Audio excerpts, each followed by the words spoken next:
Why is it that every time a headline explodes around money, control, or who gets picked behind the scenes, the same name keeps circling back? Jay-Z built a reputation as untouchable, but lately the conversation won't stay quiet. And the strangest part is that none of these stories are brand new. They just keep resurfacing when the spotlight shifts. It starts with money, because money is where loyalty myths go to die. Nicki Minaj has publicly escalated claims that Jay-Z owes her a massive payout tied to her TIDAL equity. Numbers online ranging from alleged 8 to 9 figures. According to reporting, she framed it less like a business disagreement and more like a betrayal of the artist-first promise that sold the platform in the first place. That's why it hit harder than a normal celeb rant. It wasn't about flexing, it was about who really got paid when the cameras turned off. And right there, people started asking, but then why has this argument never fully gone away? And here's the part people miss.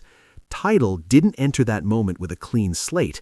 Years earlier, the company faced legal claims alleging unpaid or delayed royalties, all disputed, all settled or resolved without rewriting the narrative. Still, when Nicki's claims surfaced, critics immediately tied them to that older history, not as proof, but as pattern. And once a pattern... At that point, his safe presentation, even the glasses, what the glasses represent? Intelligence, right? A nerd, maybe. What are some of the things that come along with you being a nerd? Like, don't hit a guy with fly. He's not identifying with the transition and difference and the perception of Jay-Z. Now he's safe, and people feel comfortable with him because they know he's not going to do anything inappropriate or try not to. Meanwhile, when he's saying he's not afraid of 50 Cent, why would you have to make that clear when no one enters the chat? It stops being about music and starts being about power.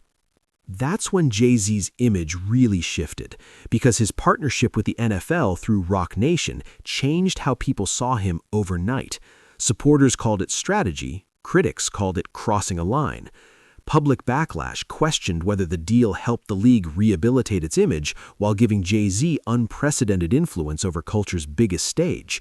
And when gatekeeping enters the conversation, every denial suddenly sounds louder.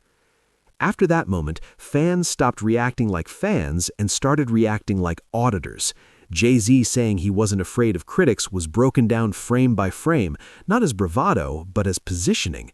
Why say it at all unless there's pressure somewhere? And that's where it gets messy, because once you're perceived as the decision maker, every snub turns personal, whether it's meant to be or not.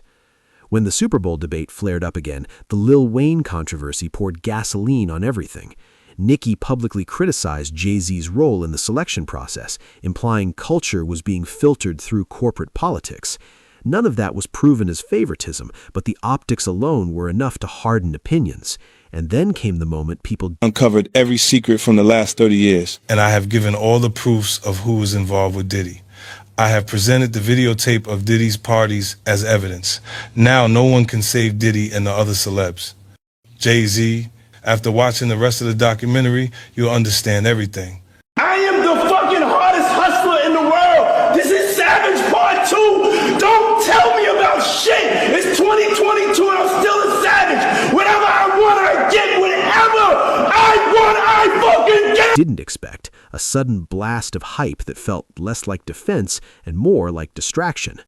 But the darkest turn in the conversation came when Jay-Z's name appeared in reporting connected to the broader Diddy legal storm. Major outlets reported a civil lawsuit alleging serious misconduct dating back decades, then later reported the accuser withdrew the claim. No verdict, no findings, just headlines followed by retractions.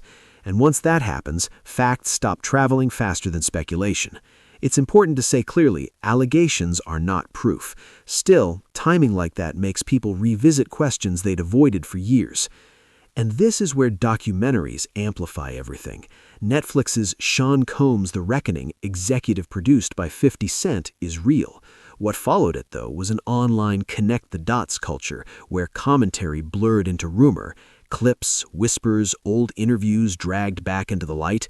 Not evidence, but fuel, because silence at the top always creates noise below. So what's the pattern everyone keeps circling? It's not one scandal, it's money disputes framed as betrayal, access that looks like gatekeeping, and long stretches of silence that let narratives grow on their own. Jay-Z may never be exposed in the way the internet demands, but the questions won't stop either. And maybe that's the real issue people are wrestling with right now.